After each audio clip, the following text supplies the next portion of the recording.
pays tribute to African heroes. Thank you for joining us in our newsroom.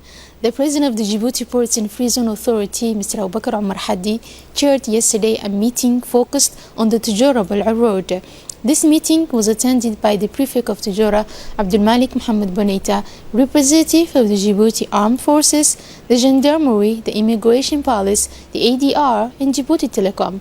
Concerning the Tujara Bal Road, which will soon be inaugurated, the parties discussed the location of the Customs and Immigration border crossing. This road, an essential artery of our country's road corridor, also represents a step toward Djibouti-Ethiopia economic integration. In addition, the port of Tujara, inaugurated 2 years ago, is expected to increase its volume of maritime traffic. This will lead to job creation and therefore reduce the unemployment rate in the northern region. At this meeting, a committee was created composed of national entities concerned. This committee will be responsible for setting up the necessary services to enable this road to achieve its objectives. In an intervention, the chairman of the Port and Free Zone Authorities, Mr. Abubakar Omar Hadi, on this occasion explained that large parts of the construction of the Tujara Bal Road are nearing completion. He talked about the objective of this meeting, which is to discuss, according to him, the progress made in the construction of the road, which is the main artery of our country and a step toward economic integration between Djibouti and Ethiopia. He expressed his thanks and gratitude to all concerned parties and participants in this meeting, as well as representatives of the Djibouti Armed Forces, the National Gendarmerie, the National Police, and the National Road Agency, as well as Djibouti Telecom. Yesterday, Thursday, August 15, marks the closing of the training workshop on the strategy of communication, influence, and advocacy for the members of the board and permanent secretariat of the National Association of Local Collectives.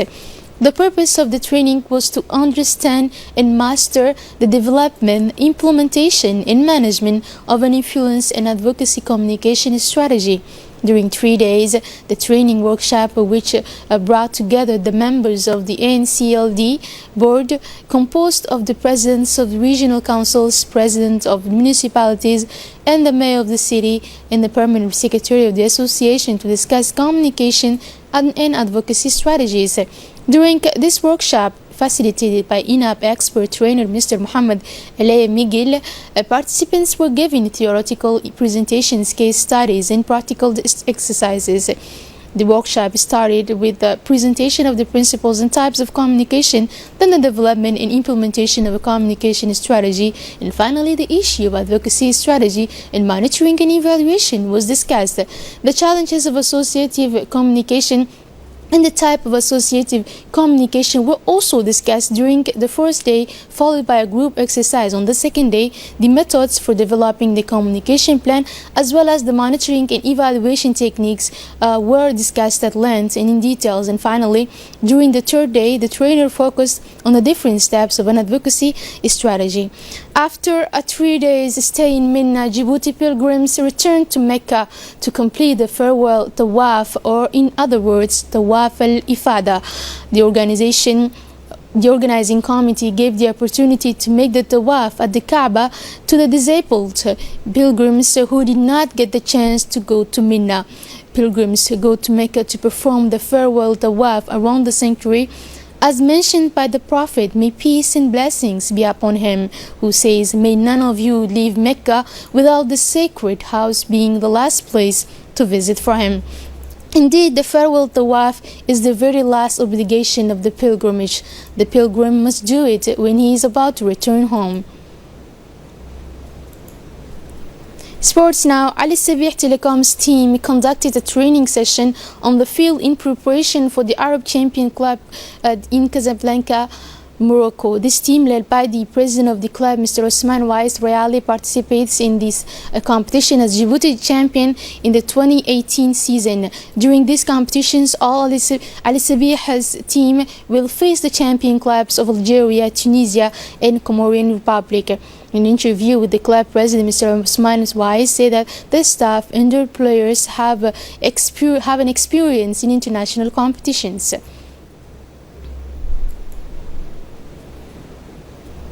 Search announcement. The Ahmed Ismail Gabobe family is actively searching for their son named Saeed Ahmed Ismail, who has been missing since this morning at noon.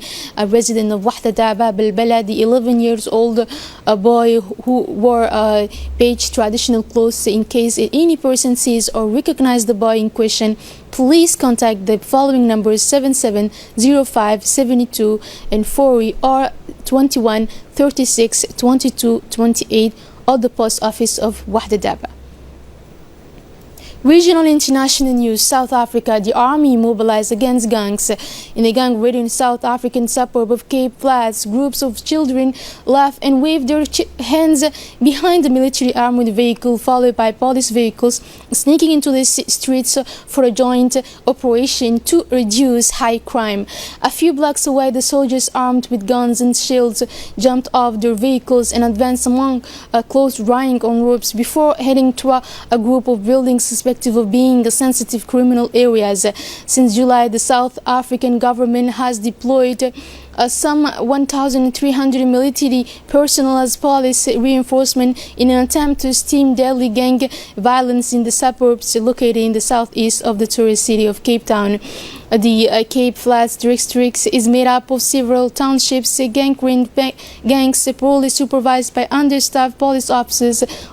Cape Flats has become one of the most dangerous places in the country, but one of them after their deployment, the troops seems to have brought a very relative relief to a poor community tired of high crime.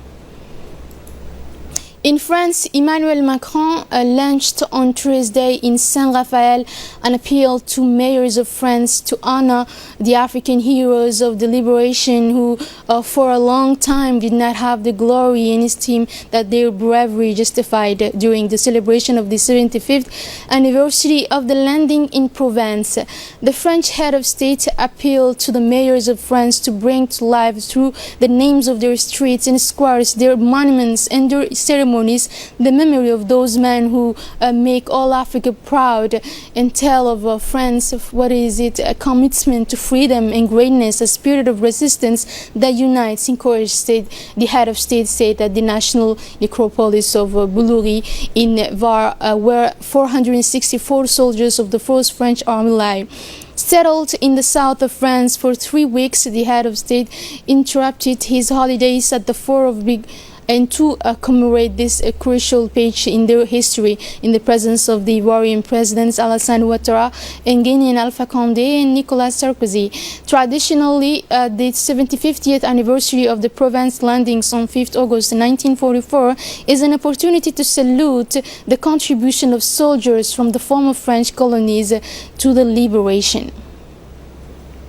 6 EU countries are ready to welcome some of the 147 migrants on board the Spanish NGO Proactiva Open Arms humanitarian ship currently outside the Italian island of Lampedusa at a time when Matteo Salvini's hardline authority toward migrants is being broken. France, Germany, Romania, Portugal, Spain and Luxembourg have just informed me that they are ready to receive migrants. Italian Prime Minister announced Thursday in an open letter to Italian Interior Minister Salvini. The Minister of the Interior, who is calling for a rotation of landing ports in Europe, signed a decree in early August banning Italian waters from the open arms in the name of public order.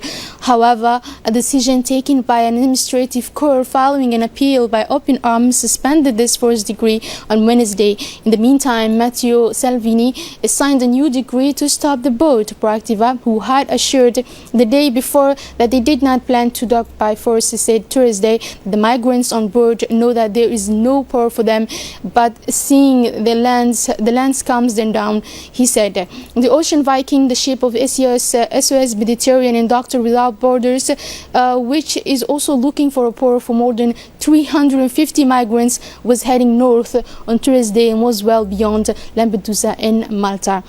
Well, it is with these images we close our evening edition. Thank you for being with us on RTD and have a good night.